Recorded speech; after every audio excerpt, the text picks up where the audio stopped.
ये देखिए ये कैंटोनमेंट एरिया है। ये है मन कामेश्वर मंदिर। सब हमारे आध्यात्म से रिलेटेड इस पर प्रिंटिंग की गई है। बहुत अच्छी प्यारी प्रिंटिंग जो अपनी ओर आकर्षित करती है, अट्रैक्ट करती है। ये है ओडी फोर्ट प्रयागराज।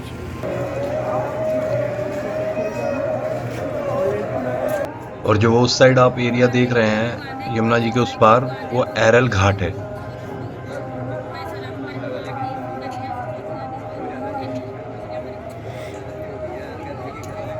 तो ये है ओडी फोर्ट का नज़ारा।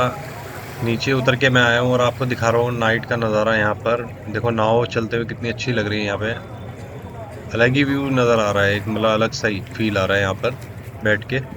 यहाँ से अगर आप बोटिंग करना चाहते हो ना, तो अगर सिंगल पर्सन जाएगा तो 120-150 रुपीज़ लेते हैं। और अगर आप ग्रुप बना के आते हो, 10 लोग लगभग आते हो, तो उन्होंने बताया कि 1500 में यहाँ से संगम घाट तक घुमाते हैं और वापस इसी घाट पर लेके आते हैं, ये ओडी फोर्ट पर। और ये मेरे राइट साइड पे आप देख रहे हो, ये वो पुल है जो एकदम न्यू पुल बना है यहाँ पे, सीलिंग पुल। उस पे लाइटिंग इतनी अच्छी की गई है ना। अभी 26 जनवरी पे यहाँ पे तिरंगा की लाइटिंग जल रही थी यहाँ पर। ऑरेंज, वाइट, ग्रीन, इस तरीके से लाइटिंग जल रही थी इसके ऊपर। अभी भी कितना अच्छा लग रहा है, आप देख सकते हो। चेंज होती रहती है मतलब इसकी लाइटिंग्स वगैरह।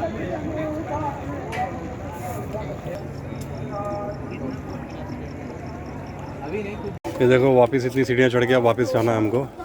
और ये एक वो बना हुआ है, जैसे कुछ अगर शो वगैरह होता है यहाँ पे, यहाँ सेंटर में जैसे ऊपर बना हुआ है ना, सीढ़ियाँ आप देख रहे हो। और ये सामने जैसे शो वगैरह कुछ होता हो तो यहाँ पर बैठ जाएं और यहाँ बैठ के शो देख सकते हैं। कुछ उस टाइप का बनाया गया है यहाँ पे। और ये अब हम आ गए हैं पुल के इस पार। है उसी साइड में, लेकिन पुल के इस पार आ गए हैं। यहाँ पे ना लाइटिंग शो चलता है, तो अभी हम लोग जाएंगे लाइटिंग शो देखने के लिए। तो यहाँ से इस पार्क से ये व्यू दिख रहा है पुल का। तो ये देखिए इस तरीके से लाइटिंग चेंज होती रहती है। अच्छा लग रहा है देखने में, कितना लाइटिंग्स जो है इतनी प्यारी करी हुई है कि अट्रैक्ट करती है अपनी और। लोग जाना चाहते हैं ऊपर, लेकिन इस टाइम तो क्या हुआ है ना कि बंद कर दिया गया ऊपर चढ़ने का रास्ता जो नीचे से था। बहुत लंबा घूम के जाना पड़ेगा इस टाइम। और ये आप देख रहे हैं वो लाइटिंग शो चल रहा है अभी। हम वहीं चल रहे हैं हम लोग। और रेलवे पुल भी आप देख सकते हो कितने अच्छे से सजाया गया, लाइटिंग वगैरह करी गई है। तो पूरा लाइटिंग तो हर जगह कर दी गई है प्रयागराज के अंदर। ये देखिए लाइटिंग शो हो रहा है यहाँ पर। थोड़ा सा जूम करने की कोशिश करते हैं।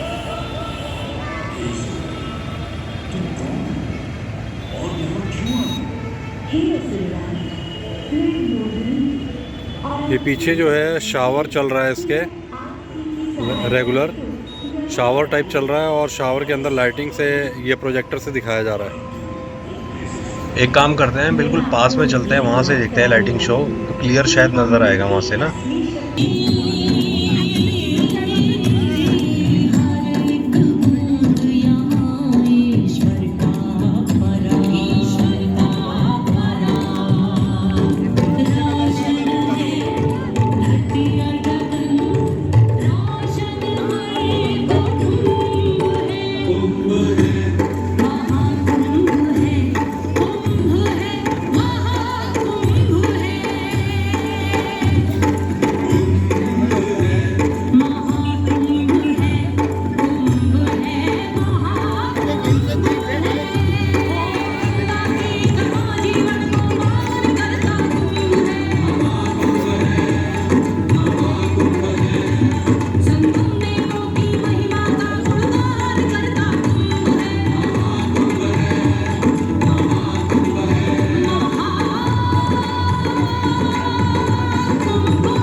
ग्रहों के अनूठे संरेखण से सुनिश्चित होता ये कुंभ महापर्व प्रयाग की भूमि पर उसी नक्षत्र में आयोजित होता है जिस नक्षत्र में यहाँ अमृत की बूंदें गिरी थी।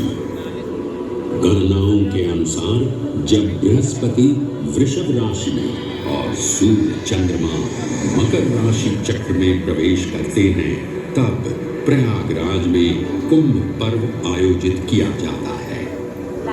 सनातन धर्म की प्राचीनतम धरोहर माना जाने वाला ये कुंभ पर्व भारत ही नहीं बल्कि विश्व भर से आए करोड़ों श्रद्धालुओं का स्वागत करता है। कुंभ पर्व केवल एक पर्व ही नहीं बल्कि एक तीर्थ का अवसर भी है, जहां लाखों करोड़ों श्रद्धालु कल्पवास के नियमों का पालन करते हैं। पौष पूर्णिमा से लेकर माघ पूर्णिमा तक चलने वाले कल्पवास के दौरान तीर्थालु सांसारिक सुखों को त्याग कर तपस्वी संतों की तरह कुटिया में रहते हैं। उनकी दिनचर्या ब्रह्म मुहूर्त में गंगा स्नान से शुरू हो संध्या वंदना और भजन कीर्तन जैसे आध्यात्मिक कार्यों के साथ रात्रि तक समाप्त होती है। श्रद्धालु दिन में केवल एक ही बार भोजन ग्रहण कर मानसिक रूप से धैर्य, अहिंसा और भक्तिभाव में लिप्त रहते हैं। ऐसी मान्यता है कि जो कल्पवासी मोक्ष की अभिलाषा लिए कुंभ पर्व में कल्पवास के नियमों का पालन करते हैं, उन्हें मोक्ष अवश्य ही प्राप्त होता है। पारंपरिक रूप से इस आध्यात्मिक पर्व की औपचारिक शुरुआत का श्रेय 8वीं शताब्दी के हिंदू दार्शनिक और संत आदि शंकराचार्य को दिया जाता है।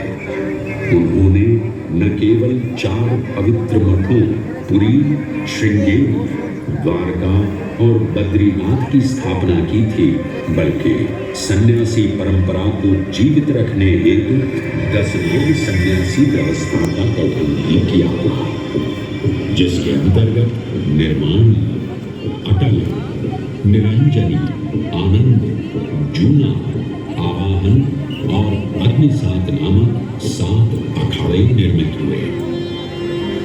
आदि शंकराचार्य का उद्देश्य शास्त्रों के ज्ञान को आपस में साझा कर सनातन धर्म के दार्शनिक आधारों को सुदृढ़ और परिपक्व करना था।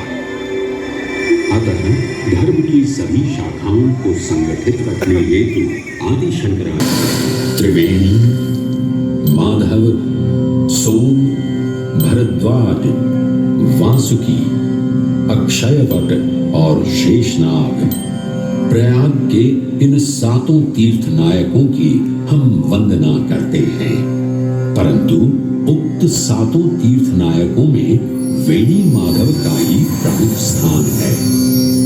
त्रिवेणी संगम में स्नान के साथ साथ श्रद्धालु वेणी माधव मंदिर में दर्शन कर भगवान विष्णु का आशीर्वाद भी प्राप्त करते हैं।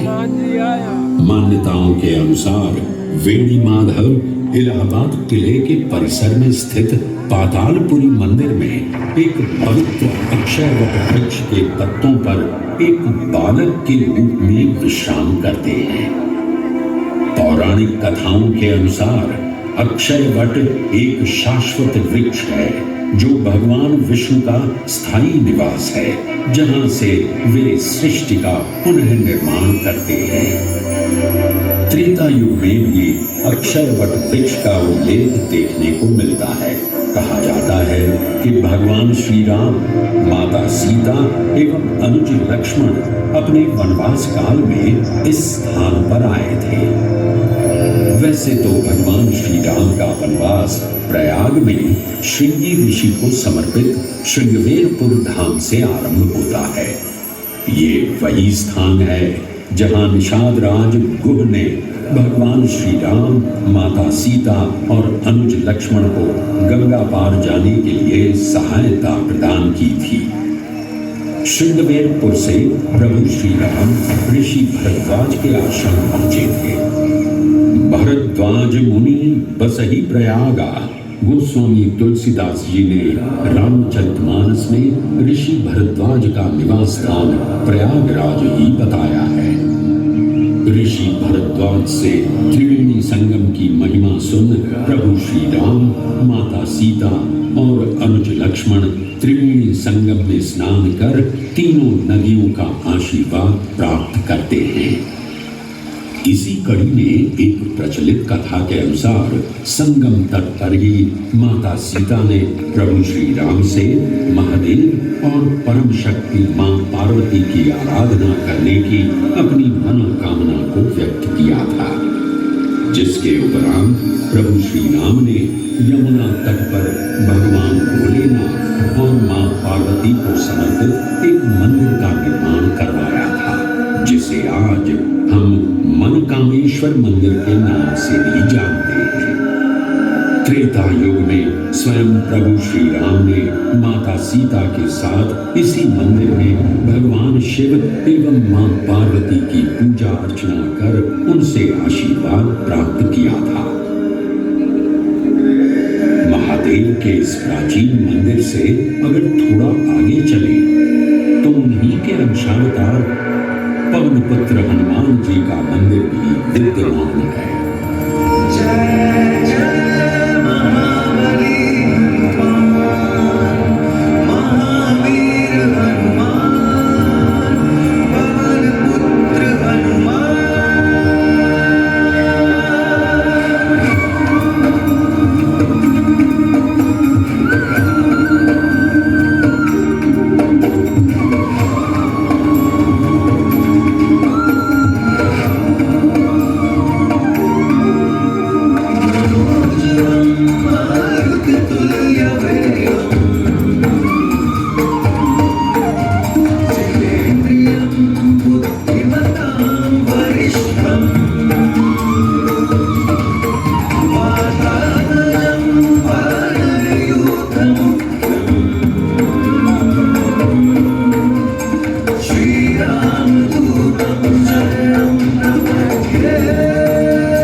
एक ऐसा अनूठा मंदिर है जहां हनुमान जी लेटे हुए दिखाई देते हैं। प्रचलित कथाओं की माने तो हनुमान जी के आदेशानुसार बाघंबरी बाबा को इस तट पर उत्खनन करते समय हनुमान जी की एक दिव्य मूर्ति प्राप्त हुई थी, जिसके फलस्वरूप आज यहाँ बड़े हनुमान जी का मंदिर विद्यमान है। इस चमत्कार से विस्मयाभिभूत हुए बाबा बाघंबरी ने हनुमान जी की सेवा में अपना जीवन समर्पित कर दिया। आज भी इस मंदिर की देखरेख का कार्यभार बाघंबरी गद्दी ने ही संभाल रखा है। पुराणों एवं अनेक धार्मिक ग्रंथों में वर्णित प्रयाग क्षेत्र के कौशाम्बी का उल्लेख देखने को मिलता है। कौशाम्बी प्राचीन भारतीय वत्स महाजनपद की राजधानी थी। गौतम बुद्ध ने अपने तपस्वी जीवन के 6ठे और 9वें वर्ष यहीं बिताए और अपने अनुयायियों को कई महत्वपूर्ण धर्मोपदेश भी दिए।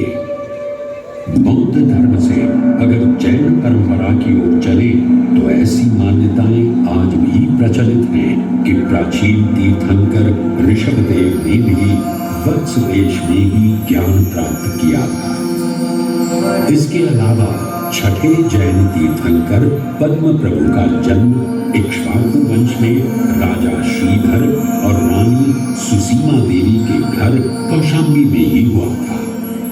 यहाँ तक कि मगध सम्राट अशोक ने भी अपनी शाही देखभाल के लिए इसे अपनी उपराजधानी बनाया था।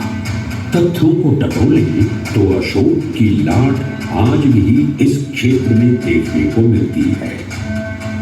धार्मिक विविधता से परिपूर्ण प्रयाग क्षेत्र एक ऐसा अनूठा क्षेत्र है जहां ज्ञान का प्रकाश फैलाने सिख गुरु भी पधारे हैं।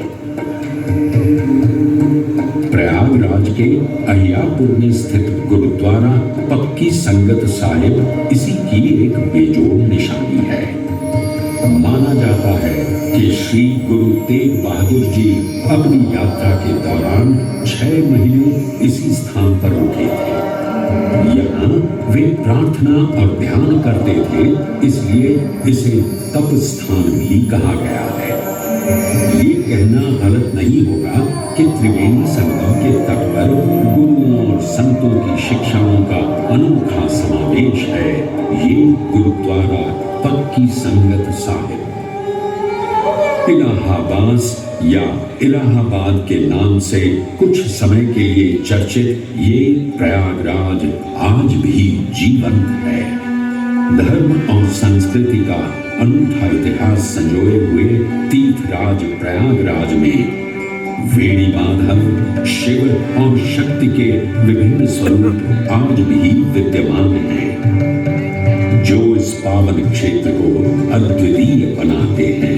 प्रयागराज की इतनी विशाल पृष्ठभूमि समझने के बाद लगता है कि ये कहना कभी गलत नहीं होगा कि प्रयागराज सिर्फ एक शहर नहीं बल्कि अपने अंदर दैवीयता, विविधता और धार्मिकता को संजोए हमारा पूर्ण गौरवशाली इतिहास है।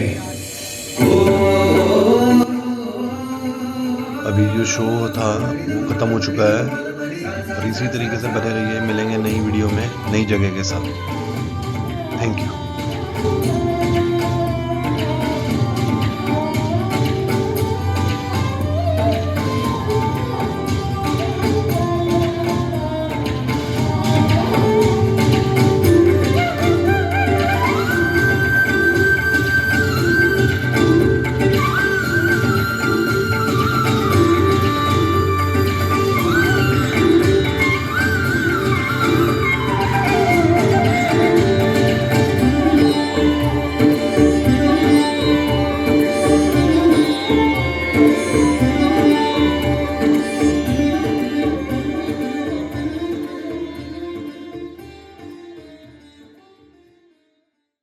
आप देख सकते हैं काफ़ी मात्रा में लोग यहाँ पर इस शो को देखने के लिए आए थे।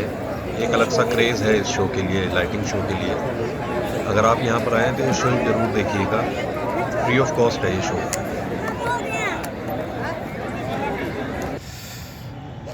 वो देखिए वहाँ पर लाइटिंग शो हो रहा था और वहाँ से हम घूमते घूमते आए हैं। ये एक बोट टाइप की खड़ी है, बड़ी सी क्रूज़ टाइप का शायद बनाया हुआ, लेकिन ये क्रूज़ नहीं, ये उसके ऊपर बनाया गया है, पानी के ऊपर ही कुछ बनाया गया है, होटल टाइप का, रेस्टोरेंट टाइप का। बड़ा प्यारा सा रेस्टोरेंट है। आज की वीडियो में इतना ही, मिलेंगे नई जगह पर नई वीडियो के साथ। बने रहिए मेरे साथ। Thank you.